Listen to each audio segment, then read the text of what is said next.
Recién acabamos de recoger lo que sucede con las enemistades políticas, ¿no? Y la dificultad de encontrar consensos mínimos, acuerdos que debieran imponerse, sobre todo en esta hora de necesidades, pero por el otro lado, ver cómo una mayoritaria, pero realmente mayoritaria porción de la sociedad es capaz de celebrar en el medio de las diferencias, alegrías que compartimos y que nos unen. También celebramos que haya continuidad de un proceso en donde se están encontrando permanentemente en busca de la paz expresiones religiosas diferentes. Ayer hubo en la explanada del Museo de Héroes de Malvinas un encuentro entre diferentes expresiones religiosas, y hoy nos visitan el rabino Marcelo Polakov, que es de Córdoba, capital, y el padre Raúl Freva, que juega de local. A ambos le agradecemos, rabino. Muchas gracias por estar presente y quedarse unos minutitos en Río Cuarto para venir a nuestro programa. ¿Cómo le va? Muy bien, muchas gracias por la invitación. Bueno, y qué celebratorio que es que se siga bregando por la paz y el encuentro de las diferencias, en este caso religiosa, en una sociedad que necesita ponerse de acuerdo, y que hemos demostrado que podemos hacerlo, aunque hay un sector que se empecina en que no. ¿Cómo observa esos contrastes usted? Bueno, es paradójico. Obviamente lo de la selección fue para todos un alegrón en medio de tantas malas nuevas, pero no, a riesgo de parecer como impiadoso, diría, yo no creo que un festejo de este estilo o una alegría de este estilo cambie necesariamente algunas cosas. Porque parece que los cambios que se dan en serio son los que tienen que ver justamente, por ejemplo, con la carrera de Messi, que son cambios que se dan en procesos largos, que no son así como muy estelares de una sola noche de grandes cosas, sino que son producto de esfuerzo, de constancia, de actitudes que están basadas en algunos valores específicos. Todo eso no es que no se pueda hacer, de hecho mucha gente de nuestro país lo hace cotidianamente, pero me parece que esos gestos le está faltando justamente a mucha de la dirigencia, y no solo política, sino de la dirigencia en todo el sentido de la palabra, de distintos ámbitos, incluso la religiosa. Por ende, yo veo como a la vez esta paradoja de ver cómo podríamos encarar una forma de articularnos un poco más sana, que sí es cierto, lo demostró el festejo de la Copa del Mundo, pero a la vez yo creo que la solución pasa por cambios un poquito más profundos que celebrar juntos un campeonato mundial, que no le resto importancia. No, pero a mí, yo coincido con usted que no nos va a cambiar la vida. De hecho, decíamos que después de los festejos el rico vuelve a su riqueza, el pobre a su pobreza, y el Señor cura sus misas, como dice el tema. Pero lo que sí a mí me sorprendió gratamente, que millones de personas se hayan movilizado pacíficamente, porque pudo haber episodios individuales, en cualquier circunstancia, semejante cantidad de gente, era riesgo potencial de lo peor. Y sin embargo la Argentina, sin demasiado control en el Estado, porque no había tanta policía, pudo manifestarse en paz. Es decir, que cuando es convocada por cuestiones que nos mancomunan, tenemos una actitud de entendimiento hacia el otro. Pero no hay duda alguna, los argentinos somos gente buena, y eso es rescatado no solo por nosotros mismos, que sería poco humilde hacerlo, sino por gente que viene de otros lados y que aprecia con un nivel de asombro incluso el modo, por ejemplo, de la amistad que se da en Argentina, que es como algo no muy común en el resto del planeta. Los modos sociales, los asados, los cafés. A mí me ha tocado conocer bastantes partes del planeta, y les digo que yo no encuentro mejor lugar para vivir en términos de vínculos como este lugar, como nuestro país. A la vez, bueno, tenemos algunas dificultades, por supuesto también, pero me parece que ese hecho es incontrastable y hay que tomarlo como base. ¿Y por qué cree que hay un sector, y yo paso al padre Raúl, que hay un sector, es interlocutor permanente de nuestro padre y nos ayuda con sus reflexiones? ¿Por qué cree un sector que se empecina a alimentar las diferencias? Por muchos motivos. Primero porque pareciera ser que, de hecho está comprobado socialmente, a corto plazo la elección de un enemigo aglutina a mucha gente. Y a los efectos de conseguir una masa crítica para cualquier cosa, parece ser que, como decía Borges, nos une más el espanto, ¿no?, que el amor. Entonces, ese es de por sí ya un tema complicado. Por otro lado, cuando uno tiene el monopolio de la verdad, evidentemente es muy difícil la convivencia. A la larga eso termina violento. Entonces, cuando uno no tiene como la humildad necesaria como para decir que la verdad está como parcializada y que uno es socio, por eso somos sociedad. Imagínense si en un negocio, no sé, una zapatería de 3 socios, uno solo tiene el monopolio de la verdad y hace lo que se le canta, y considera a los otros 2 sus enemigos. No va a funcionar la zapatería. Bueno, a riesgo de ser muy esquemático, pero en el fondo nuestra sociedad implica que teóricamente somos socios, y si nos maltratamos, y aquellos que tienen responsabilidades altas esto lo proliferan y lo exasperan, es mucho más complicado tener un proyecto común. Entonces, esos son 2 de muchos factores más. Uno más podría ser que tomamos lo público con poco cariño. Es decir, lo público debiera ser lo más sagrado que tenemos. Hay una historia chiquita, muy antigua, de la sabiduría judía, que dice que había un señor en Jerusalén, un viejito, tirando de su jardín piedras para la calle, ¿no? Sacaba piedras y las tiraba a la calle, sacaba piedras y las tiraba para la calle. Bueno, está lleno de piedras ahí. Y pasa, la historia dice, un viejo rabino caminando y le dice: pero sos tonto, estás tirando las piedras desde un dominio público a un dominio privado. Y se va. Y este hombre dice: pero el tonto es él, si es al revés. De un dominio privado como mi jardín lo estoy tirando a la calle, que es un dominio público.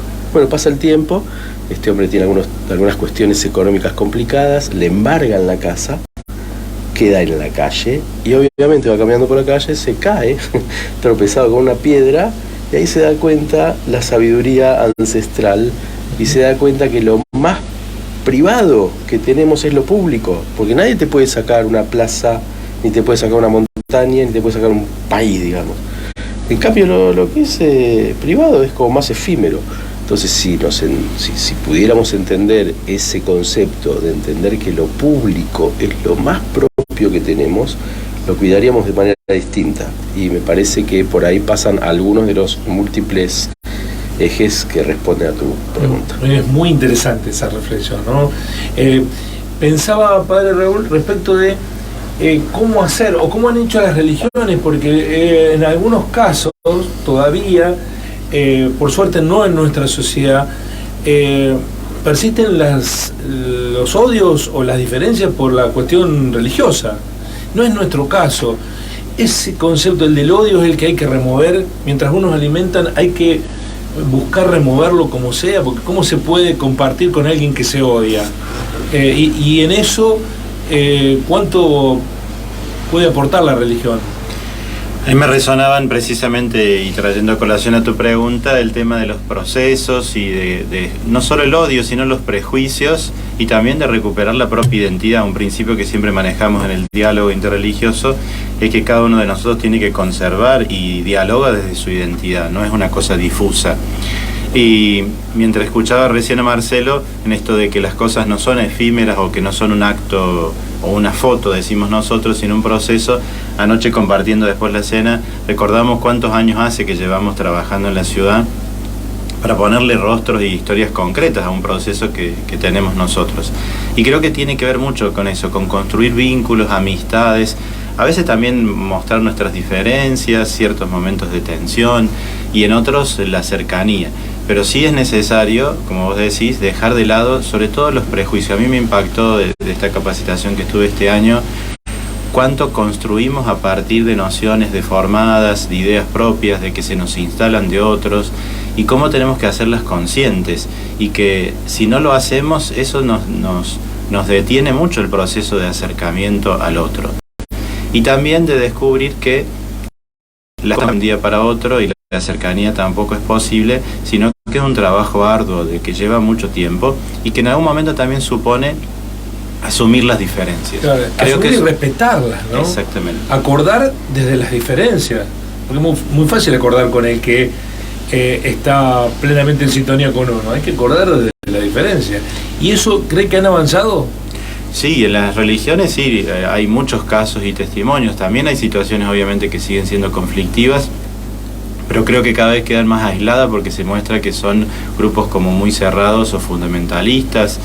Es necesario siempre seguir construyendo, y hay situaciones nuevas, conflictos mundiales, guerras o situaciones que a veces traen también el pasado al presente, que abren heridas o situaciones. El tema de lo público también me parece más importante, ya que es una palabra que se puso en consideración, y también la religión allí tiene mucho que aportar. Una de las cosas que más va creciendo el mundo es que los liderazgos religiosos podemos aportar mucho al ejercicio de lo público, no generando teocracias ni sistemas que son de otra época, pero tampoco silenciando nuestra voz, porque somos parte de la sociedad. Y en esto Argentina tiene que madurar mucho. Algo que yo vi en esto de contacto con líderes mundiales y organismos internacionales es precisamente que se valora mucho el trabajo de los religiosos, de sus redes, de escuelas, de organizaciones, de su presencia en situaciones conflictivas, y que el Estado tiene que también estar atento a esas situaciones, y la sociedad en general. Creo que también las religiones tenemos que hacer un mea culpa de situaciones que también hemos por ahí no sabido cómo trabajar el diálogo con lo público, pero hoy no podemos un sistema donde se silencien las creencias en el ejercicio de lo público o no podamos participar de una construcción común, que eso es también parte del dinamismo de la sociedad. Bueno, en el cara a cara, en una especie de memoria y balance social, de encontrar la paz, esto de celebrarlo en el diálogo interreligioso, la Navidad, Hanukkah. Me gustaría en el final, está el rabino Marcelo Polakov junto con el padre Raúl Frega, ¿qué encuentra como positivo de la sociedad argentina y cuál es el gran déficit que el presente nos demanda? Positivo un montón, bueno, hemos nombrado varias cosas. Sí. Yo creo que uno de los mayores déficits tiene que ver con el cortoplacismo. Hay como un desvelo por conseguir las cosas ya. Y hasta que no entendamos que tenemos que poner más énfasis en el mediano, ya no pido largo, pero digo, las tradiciones religiosas tenemos algunos añitos. Por eso lo podemos decir con cierto conocimiento, algunos añitos encima tenemos puestos, y me parece que evidentemente hay cosas que se consiguen muy rápido, pero a la larga uno se da cuenta que algunos atajos son como pan para hoy, hambre para mañana. Entonces eso me parece realmente clave. Cuando uno se pone metas que son de muy corto plazo, es probable que las consiga, pero en realidad terminan en el fondo ahondando las dificultades. Entonces creo que tendríamos que ver si pudiéramos conseguir algún consenso no digo en 100, pero en 10 grandes temas, tratar de generar algunos consensos básicos para mediano y largo plazo, y de ahí en más es como apuntar a eso. Sí.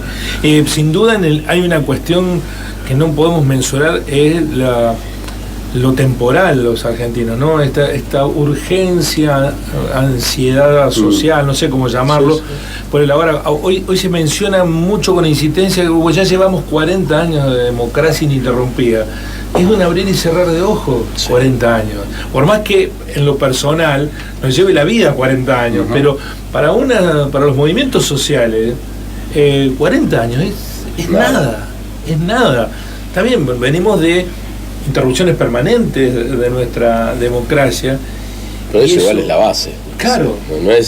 Eso no es una meta en sí. Lamentablemente para nosotros fue una meta durante mucho tiempo, sí. Pero hoy ya y lo sigue siendo porque hay conspiradores hoy. Hay conspiradores, pero mínimo, es como ya residual. Pero yo creo que ya como a la vez felicitarnos por los 40 años de democracia seguida ya no habla muy bien de nosotros. Porque es como decir, bueno, te felicito porque hoy no asesinaste a nadie. Ya está. O sea, eso es...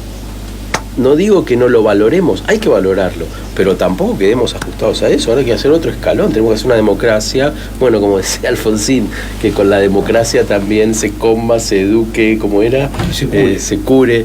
Que no sea solo la posibilidad del voto. Claro, es como el punto de partida, pero bueno, tenemos ahora que poner justamente metas a más largo plazo. Un poco más ambiciosas. La democracia ya es como un dato obvio, por suerte, que a nadie se le ocurriría salir de este sistema, ¿no?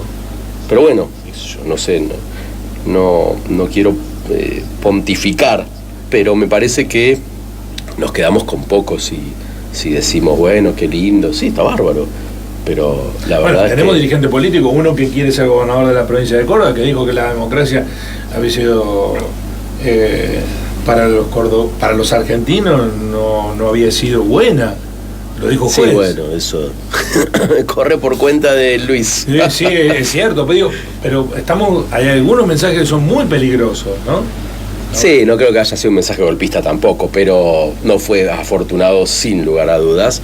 Pero me parece esto realmente, que ya tendríamos que poner como la vara un poquito más alta.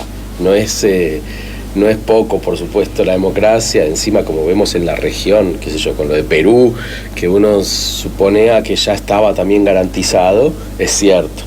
Pero a la vez me parece que tenemos que apuntar un poquito más alto en términos de desarrollo social, de paz social, de construcción de contrato social.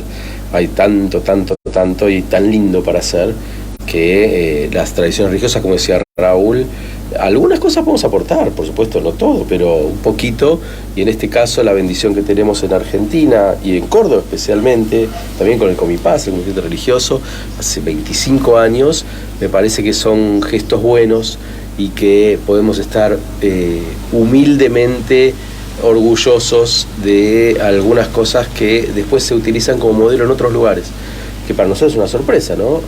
Linda sorpresa, pero son procesos que llevan años y que son muy positivos. Bueno, le pido a ambos, al final voy a abusar de la gentileza de la visita para que nos dejen una bendición ligada desde su propia expresión religiosa, ligada con la Navidad que se aproxima.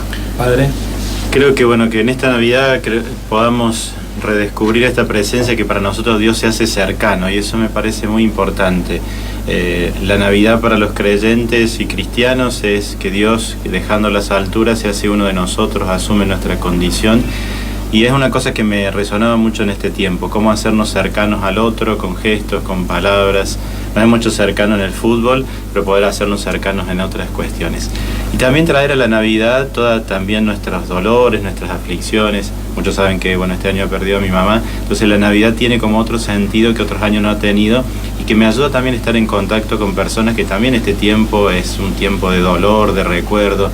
Entonces también hacer presente esa oración para aquellos que en esta Navidad tienen algún dolor en su corazón por distintas razones, y de poder experimentar que Dios se hace cercano. Entonces, desear la bendición, la cercanía y también el sostén de Dios para aquellos que sufren en estos momentos. Rabino, Hanukkah, ¿qué implica? Hanukkah es una fiesta que tiene casi 2200 años, se hace en diciembre, dura 8 días, es la fiesta de las luminarias. También tiene que ver con la situación de que en el hemisferio norte son los días más cortos del año, ¿no? Y ahí es el día, empieza a ser, después del solsticio empiezan los días a alargarse, por eso se va sumando luz. Tampoco es casual la fecha de la Navidad, con lo cual acá es una fiesta de las luminarias, y es una fiesta del pluralismo. Fue una rebelión que aparece en el texto bíblico de los macabeos, era el grupo que la lideraba, que se enfrentaron a un imperio enorme como el imperio helénico, y ellos eran 4, y acá lo que se destaca no es el enfrentamiento militar, sino el cómo hacer para que las culturas puedan convivir en paz, en pluralismo.